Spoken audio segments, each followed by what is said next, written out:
So hello everyone, मैं हूं रितेश कुमार और आप देख रहे हैं अपना पसंदीदा चैनल ज्ञान उदित क्लासेस। दोस्तों, आज के इस क्लास में बात करने वाले हैं, जैसा कि आप क्लास में देख सकते हैं कि हम बात करने वाले हैं क्लास 10th की मैथ, जिसमें जो चैप्टर नंबर 3 है, दो चर वाले रैखिक समीकरण युग्म, इसकी प्रश्नावली 3.3 और इस चैप्टर का यह लेक्चर नंबर 12 होने वाला है। इसके पहले के लेक्चर्स यदि आपने नहीं देखे हैं तो आपको इसी वीडियो के डिस्क्रिप्शन बॉक्स में प्लेलिस्ट की लिंक दे दी जाएगी, वहां से आप अपनी क्लासेस को कवर कर सकते हैं।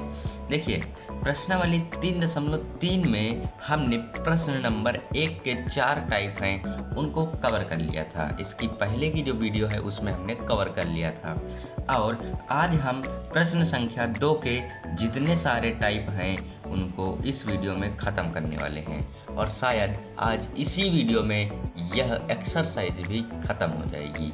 तो आपको क्लास का ओवरव्यू अच्छी तरीके से क्लियर हो गया होगा। तो अब हम अपनी क्लास को स्टार्ट कर सकते हैं। तो आइए स्टार्ट करते हैं अपनी क्लास को। तो देख सकते हैं जो हमारा दूसरा प्रश्न है वो क्या कहता है, निम्न समस्याओं में रैखिक समीकरणों के युग्म बनाइए और उनके हल यदि उनका अस्तित्व हो तो विलोपन विधि से हल कीजिए। देखिए, यहाँ पर जो अस्तित्व की बात किया है, अस्तित्व, उनके हल यदि उनका अस्तित्व, पहले हमको कुछ समस्याएं दी जाएंगी, उनको हमको रैखिक समीकरण युग्म में बदलना होगा और यदि उन रैखिक समीकरण के युग्मों में x और y का कोई अस्तित्व है, मतलब x और y के मान निकालना संभव है, तो हम विलोपन विधि से ज्ञात करेंगे। आशा करते हैं आपको यह प्रश्न बेहतरीन तरीके से क्लियर हो गया होगा कि हमको करना क्या है। अब देखिए, इसका जो हमारा पहली समस्या दी है ये यहाँ पर दी रखी है। देखिए, इसको पढ़ते हैं। यदि हम अंश में 1 जोड़ दें तथा हर में से 1 घटा दें तो भिन्न 1 में बदल जाती है। यदि हर में 1 जोड़ दें तो यह 1/2 हो जाती है। वह भिन्न क्या है? तो सबसे पहले हमको क्या पूछा है, भिन्न क्या है? तो हम मान लेंगे, क्योंकि जब हमको कुछ भी जो पूछा होता है क्वेश्चन में, हम उसी को मान लेते हैं। माना भिन्न इक्वल P/Q है। माना भिन्न हमने मान लिया P/Q है। क्लियर? हल डाल के मान लिया। अब प्रश्नानुसार हम चलेंगे। प्रश्नानुसार मतलब प्रश्न के अनुसार जो प्रश्न बोल रहा है वैसा ही हम करते चलेंगे। ऊपर वाला अंश होता है, नीचे वाला हर होता है, ये तो आपको पता होगा। अब देखिए, हम अंश में 1 जोड़ दें, अंश क्या है P, तो हम P में 1 जोड़ देते हैं तथा हर में से 1 घटा देते हैं। हर क्या है Q में से 1 घटा देते हैं तो भिन्न हमारी 1 में बदल जाती है, 1 में बदल जाती है। अब हम इसको और सॉल्व करते हैं तो P+1 इक्वल, यदि हम इसको उस साइड ले जाएंगे तो मल्टीप्लाई हो जाएगा, तो Q-1 इसका मल्टीप्लाई 1 से हो जाएगा। क्लियर? अब देखिए, P+1 इक्वल Q-1 हो जाएगा, क्योंकि 1 का Q से होगा Q हो जाएगा, 1 का 1 से होगा 1 हो जाएगा। अब इस Q को हम इधर लाएंगे और इस 1 को उधर भेजेंगे तो P, ये इधर प्लस का Q है, इधर आएगा माइनस का Q हो जाएगा और इधर माइनस का 1 रहेगा, और ये वाला जो प्लस का 1 है इधर आएगा, ये भी माइनस का 1 हो जाएगा। तो P-Q इक्वल -2, ये हमारी समीकरण नंबर 1 बन जाएगी। क्लियर है? अब यहाँ पर हम समीकरण नंबर 2 बना लेते हैं। ठीक, इधर सॉल्व कर लेंगे। देखिए, जो समीकरण नंबर 2 बनने वाली है वो कैसे बनेगी, लिखेंगे इसी के नीचे लिखेंगे, इसके नीचे लिखेंगे यहाँ पर पुनः प्रश्नानुसार। यहाँ पर थोड़ा जगह कम है इसलिए हम यहाँ पर लिख दे रहे हैं पुनः प्रश्नानुसार। ठीक है, बढ़िया बात है, मज़ा आ गया। अब ये लिख दिया। ठीक, अब देखिए, दूसरी जो शर्त बोली है वो बोली है कि यदि हर में 1 जोड़ दें, हर क्या है P/Q, हर हमारा Q है, इसमें 1 जोड़ देते हैं तो यह 1/2 हो जाती है, 1/2 हो जाती है। अब इसको सॉल्व करते हैं। इसको हम 2 से मल्टीप्लाई करा देंगे P को, तो 2P हो जाएगा, और इसको ऐसे करेंगे तो Q+1 आ जाएगा। अब 2P - Q इधर हो जाएगा, क्योंकि जब हम Q को इधर लाएंगे ये प्लस का इधर आएगा, माइनस का हो जाएगा और ये 1 इधर खाली बचेगा, और ये समीकरण नंबर 2 बन जाएगी। समीकरण नंबर 2 बन जाएगी। समीकरण 1, समीकरण 2, दो हमने समीकरण बना ली। अब देखिए यहाँ पर q माइनस का है, q माइनस का है, q के गुणांक में भी 1 है, इस q के गुणांक में भी 1 है, तो हम क्या लिखेंगे, समीकरण 1 तथा 2 से, ये लिख दिया। ठीक, समीकरण 1 तथा 2 से, समीकरण 1 लिखा p माइनस क्यू इक्वल -2, समीकरण 2 लिखा 2p माइनस क्यू इक्वल 1। अब देखिए क्या करेंगे, अब हमको एक दिमाग लगाना है। यदि हमको इस क्यू को काटना है तो यहाँ पर प्लस का होना चाहिए। प्लस का इसलिए होना चाहिए क्योंकि प्लस माइनस कट जाते हैं, माइनस हो जाते हैं, और क्यू में से क्यू माइनस करेंगे तो 0 ही आएगा। इसलिए हम यहाँ पर लिखेंगे घटाने पर। हमने आपको पिछली वीडियो में बता दिया है कि घटाते क्यों हैं, जब घटाएंगे तो सभी निशान चेंज हो जाएंगे। ये पॉजिटिव, ये निगेटिव हो जाएगा, ये निगेटिव, ये पॉजिटिव हो जाएगा, ये पॉजिटिव और ये निगेटिव हो जाएगा। ये पॉजिटिव, ये निगेटिव कट जाएगा। अब देखिए p में से 2p जाएगा तो माइनस का p बचेगा, और इधर ये माइनस का 1 है, ये माइनस का 2 है, इधर से ये जुड़ जाएगा और माइनस का 3 बन जाएगा, और p की वैल्यू यहाँ से आ जाएगी 3, आ गई 3। अब इस p की वैल्यू को हम इस समीकरण नंबर 1 में रख देंगे और q की वैल्यू निकाल लेंगे। समीकरण नंबर 1 लिखा और फिर इसमें हमने p की वैल्यू रख दी 3 माइनस क्यू इक्वल -2। अब q की वैल्यू जब हम निकालते हैं, q इक्वल टू माइनस का 2, माइनस का q है, और ये 3 प्लस का है, उधर जाएगा माइनस का हो जाएगा तो माइनस का 3 हो जाएगा। ठीक है, अब माइनस का q इक्वल माइनस का 2 और माइनस का 3, ये दोनों हमारे जुड़ जाएंगे और बन जाएंगे माइनस का 5, और ये माइनस से माइनस खत्म हो जाएगा और q इक्वल हो जाएगा 5। मतलब p की वैल्यू हमने निकाली 3 और q की वैल्यू निकाल ली 5। अब हम जो भिन्न माने थे इसमें हम रख देंगे वैल्यू को। देखिए जब रख देंगे तो p के स्थान पर आएगा 3 और q के स्थान पर आएगा 5, तो यहाँ पर 3/5 है, ये हमारी भिन्न हो जाएगी। और अगर जो हमारी शर्त बोली है उसको फॉलो करें तो देखिए अंश में हमने 1 जोड़ा, 1 जोड़ देंगे यहाँ पे 4 हो जाएगा, इसमें से 1 घटा देंगे, यहाँ पे भी 1 घटा देंगे तो ये भी 4 हो जाएगा, 4 से 4 खत्म हो जाएगा तो 1 के बराबर आ जाएगा। दूसरी, अंश में हमको कुछ नहीं करना है, हर में हमको 1 जोड़ देना है, मतलब अंश 3 ही रहेगा और हर 5 है, इसमें 1 जोड़ देंगे 6 हो जाएगा, तो 3 दूना 6, मतलब एक बार में काट देंगे तो 1/2 हो जाएगा।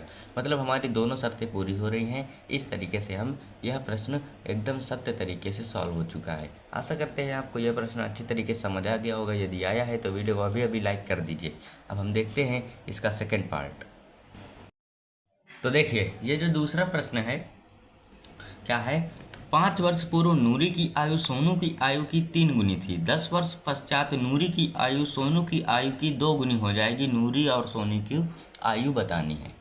क्लियर, एक बार में पढ़ दिया, समझ आया होगा कुछ, फिर से समझाते हैं। अब देखिए सबसे पहले हमको निकालना क्या ये देख लेते हैं। नूरी व सोनू की आयु निकालनी है तो हम इसको मान लेते हैं कि नूरी की आयु x वर्ष है और सोनू की आयु y वर्ष है। ठीक, इतना हम मान लेते हैं। तो देखिए हमने मान लिया, माना नूरी की आयु x वर्ष है तथा सोनू की आयु y वर्ष है। अब प्रश्नानुसार जैसे प्रश्न बोलेगा वैसे करेंगे।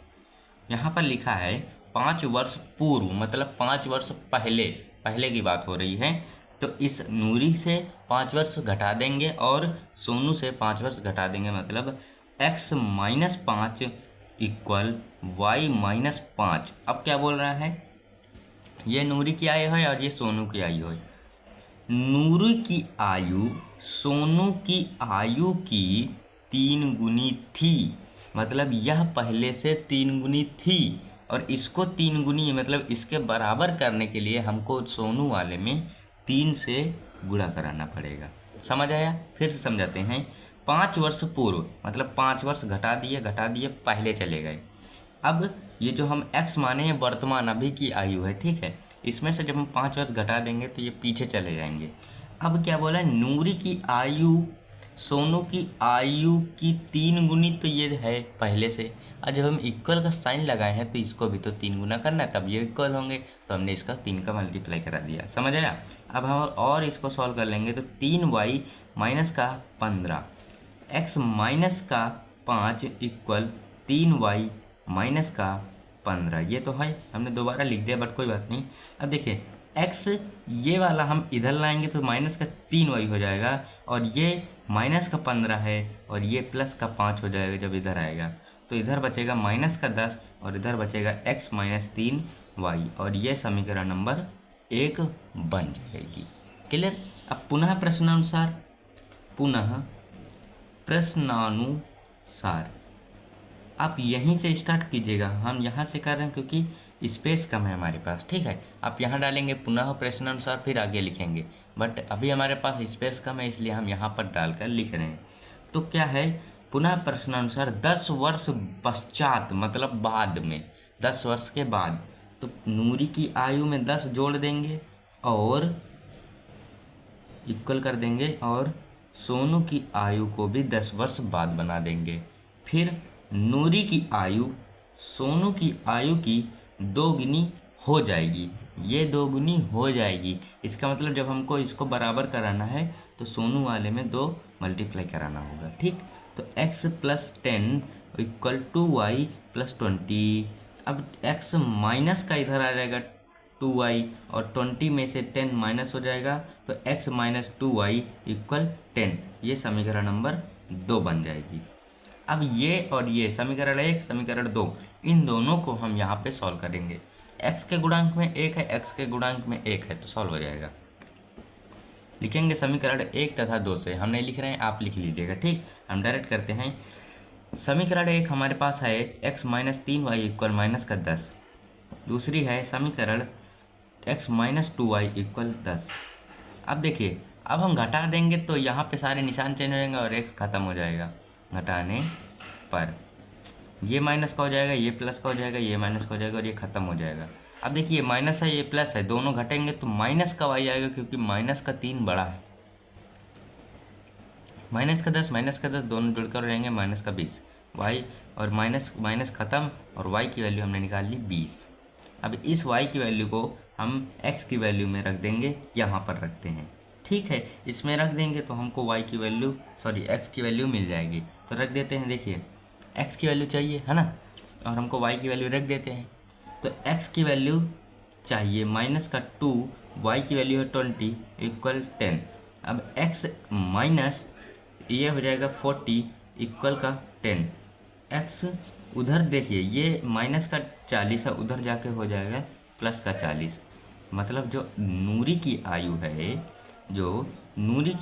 है वो 50 वर्ष आ गई, और जो सोनू की आयु है वो 20 वर्ष आ गई। अब देखिए, ये जो बोला है कि 5 वर्ष पश्चात बाद, इसको बात कर लेते हैं। 5 वर्ष पूर्व मतलब पहले, तो इसमें से जब हम नूरी वाले से 5 घटाएंगे तो 45 आएगा, और जब हम इसमें से 5 घटाएंगे तो 15 आएगा। अब हमने इधर मल्टीप्लाई किया था, तो हम जब इधर मल्टीप्लाई करा देंगे तो 45 = 45 आ जाएगा। मतलब हमने शर्त सही लगाई थी। सेकेंड शर्त क्या थी, हमने इसमें 10 जोड़ेंगे तो 60 हो जाएगा, और इसमें 10 जोड़ेंगे तो ये भी 30 हो जाएगा, और 2 गुनी हो जाएगी। तो 2 हम इसमें मल्टीप्लाई कराए थे इस साइड में, तो हमने इस साइड कराया और ये भी 60 हो गया और ये भी 60 हो गया, इक्वल हो गया। मतलब हमारा आंसर बिल्कुल सत्य है। इस तरीके से आप चेक भी कर सकते हैं कि हमारा आंसर सही है या गलत है। तो आशा करते हैं आपको ये क्वेश्चन भी अच्छे तरीके से क्लियर हो गया होगा। आइए अब हम देखते हैं इसका थर्ड पार्ट। तो देखिए, जो तीसरा पार्ट है वो क्या है, 2 अंकों की संख्या के अंकों का योग 9 है। इस संख्या का 9 गुना संख्या के अंकों को पलटने से बनी संख्या का 2 गुना है। वह संख्या क्या है? आय है, दिमाग के ऊपर से सारा कुछ गया होगा, विश्वास है। देखिए, अभी तो कुछ समझ नहीं आया है, तो अब हम पढ़ते हैं और आपको समझाते हैं। समझाने की कोशिश भी करेंगे और आप समझ भी जाएंगे। देखिए कैसे है कि 2 अंकों की संख्या के अंकों का योग, 2 अंकों की एक संख्या है, ठीक है। अब उन अंकों के योग हमको दे रखा है 9 है। इस संख्या का 9 गुना संख्या के अंकों को पलटने से बनी संख्या का 2 गुना है। संख्या ज्ञात कीजिए। अब सबसे पहले हमको संख्या ज्ञात करनी है, तो संख्या हमको माननी पड़ेगी। तो आइए मानते हैं, ध्यान से सुनिएगा। हल अब डालेंगे, माना संख्या के इकाई का अंक x तथा दहाई का अंक 10y है। अब देखिए, कोई भी संख्या हो, उसमें इकाई और दहाई तो होता ही है। अब पता होगा कि जैसे मान लीजिए 45 हम लिख रहे हैं तो ये इकाई का अंक है और ये दहाई का अंक है। तो ये एक संख्या है, 2 अंकों की ये एक संख्या है। अब इन अंकों का योग हमको दे रखा है 9। जब हम इनको जोड़ेंगे तो 9 आएगा। ठीक इसी तरीके से हमको दे रखा है। बात समझ आई? क्लियर है? अब देखिए 9 हमने नहीं दिख रहा, विजिबल नहीं है। अब देखिए अब तो विजिबल है। ठीक है, तो इनका हमको योग दे रखा है। ठीक है, इस तरीके से अगर हम देखिए ये हमारा इकाई का अंक है, ये दहाई का अंक है। ये x हमारा x के स्थान पर 5 है और y के स्थान पर हमारा 4 है। y के स्थान पर क्या है? 4 है। और 10 का गुणा अगर हम 4 से करेंगे 40 आएगा, और 40 में जब हम x का मतलब 5 को जोड़ेंगे तो 45 मिल जाएगा। तो क्लियर है बात? अभी नहीं समझ आई होगी, बस आप समझने की कोशिश कीजिए। जब हम इनमें से और इस इकाई और दहाई से एक संख्या जब हम निर्माण करेंगे तो हम लिखेंगे संख्या। संख्या क्या आएगी? देखिए दहाई का अंक है ये, दहाई में हम लिखेंगे 10y प्लस जब हम इसमें जोड़ देंगे इकाई का अंक तो हमको संख्या मिल जाएगी। तो संख्या हमने प्राप्त कर ली है, ये 10y प्लस x, ये हमारी क्या है? संख्या है। अब देखिए संख्या के अंकों का योग 9 है। संख्या के अंक ये है, संख्या हमारी पूरी है, इसके योग दिया है 9, मतलब x प्लस वाई इक्वल 9 दिया, समीकरण 1 बन गई। अब इस संख्या का 9 गुना लिखिए, इस संख्या ये संख्या का 9 गुना। ठीक, इस संख्या का 9 गुना संख्या के अंकों को पलटने से इक्वल करते हैं संख्या तो ये है। अब इसके अंक चेंज कर देंगे, मतलब 10x प्लस वाई हो जाएगा। इसके पलटने से बनी ये नई संख्या बन गई। ठीक, इसका 2 गुना वह संख्या ज्ञात कीजिए है, मतलब कि इसका 2 गुना है, इसके 9 गुने के बराबर इसका 2 गुना है। तो अब हमको संख्या बतानी है। ठीक, तो संख्या बतानी है, ध्यान सुनिए। अब हम इसको और सॉल्व करते हैं। तो यदि हम अंदर मल्टीप्लाई कराएंगे 90y plus 9x 20x plus 2y। अब हम इधर लाएंगे 90y से जब 2y जाएगा और 9x से जब 20x जाएगा तो इधर 0 बचेगा। ठीक, अब देखिए यहाँ से ये जाएगा तो 88y बचेगा, और इधर से ये 20 बड़ा है तो माइनस का साइन लगेगा, और इसमें से जाएगा तो ये 11x बचेगा इक्वल 0। अब हम 11 यहाँ से कॉमन ले लेते हैं तो 8y माइनस x इक्वल 0, और ये 11 इधर जाके 0 हो जाएगा, इसलिए समीकरण हमारी बनेगी 8y माइनस x इक्वल 0, समीकरण नंबर 2। अब एक समीकरण ये है, एक समीकरण ये है, इन दोनों समीकरणों को हम इधर सॉल्व कर लेंगे और हमको संख्या प्राप्त हो जाएगी। देखते हैं सॉल्व करके। देखिए समीकरण 1 ये दे रखी है, समीकरण नंबर 2 यदि हम इसको माइनस x पहले लिख लें, माइनस x प्लस 8y, तो कोई दिक्कत तो होने वाली नहीं है। ठीक, अब देखिए ये प्लस का है, ये माइनस का, ये खत्म हो जाएगी। हम यहाँ लिख देंगे जोड़ने पर। जब हमको निशान नहीं चेंज करने पड़ते हैं तब हम लिखते हैं जोड़ने पर। और 8 ये है, एक 8y ये है, एक y ये है, तो 8 और 1 9y बन जाएंगे, और इनको जोड़ेंगे तो 9 आएगा, मतलब y की वैल्यू आ जाएगी 1। बात समझ आई? y की वैल्यू आ गई 1। ठीक, अब इस y की वैल्यू को हम यहाँ रख करके x की वैल्यू निकाल लेंगे। x प्लस y की वैल्यू हम 1 रखेंगे और x की वैल्यू निकाल लेंगे। तो y की वैल्यू 1 रखा, x के बराबर ये वहाँ से घट जाएगा, उधर जाके घट जाएगा तो 8 आ जाएगा। x की वैल्यू कितनी आ जाएगी? 8।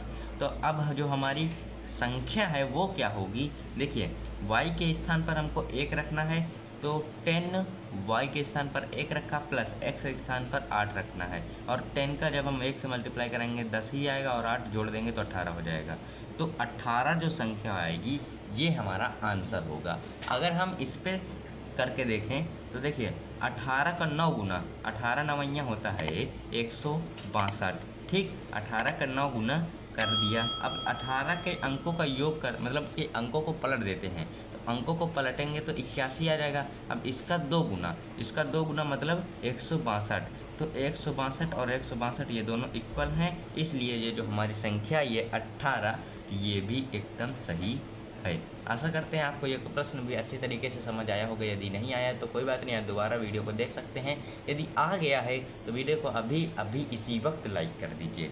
तो आइए हम अपना चौथा पार्ट इस प्रश्न का देखते हैं। तो देखिए दोस्तों, अब हम अगली वीडियो में जो लास्ट के 2 प्रश्न हैं उनको करने वाले हैं, क्योंकि वीडियो बहुत लंबी हो रही है और वीडियो जब लंबी हो जाती है तो एडिट करने में भी बहुत ज़्यादा टाइम लगता है, और जब एडिट करने में टाइम लगता है तो उसके पश्चात जब वीडियो हम अपलोड करते हैं उसमें टाइम लगता है। और टाइम लगता है इसलिए हम इतनी ही शॉर्ट वीडियो आपको दे रहे हैं। शॉर्ट तो नहीं है, 21-22 मिनट की वीडियो हो चुकी है लगभग।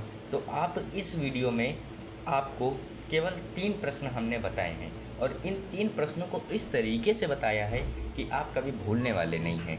ठीक है, तो आपको यदि वीडियो यह अच्छी लगी है तो वीडियो को लाइक, और चैनल में नए हो तो चैनल को सब्सक्राइब ज़रूर कीजिए। सब्सक्राइब नहीं करते हैं आप लोग, ये हमको पता है, क्योंकि आप देख सकते हैं चैनल का ग्राफ किस तरीके से। ये चैनल का ग्राफ हमको दिख रहा है कि नॉट सब्सक्राइब वाले इतने ज़्यादा हैं और सब्सक्राइब्ड वाले इतने कम हैं। तो आप चैनल को सब्सक्राइब ज़रूर कीजिए। वीडियो में यहाँ तक एंड तक बने रहने के लिए बहुत बहुत धन्यवाद। तो आशा करते हैं आपको आज की यह क्लास पसंद आई होगी। यदि पसंद आई है तो वीडियो को लाइक, और चैनल में नए हो तो चैनल को सब्सक्राइब जरूर कीजिएगा। हम मिलते हैं जल्दी आपको बायोलॉजी के क्लास के साथ में। तब तक के लिए बाय। जय हिंद, जय भारत।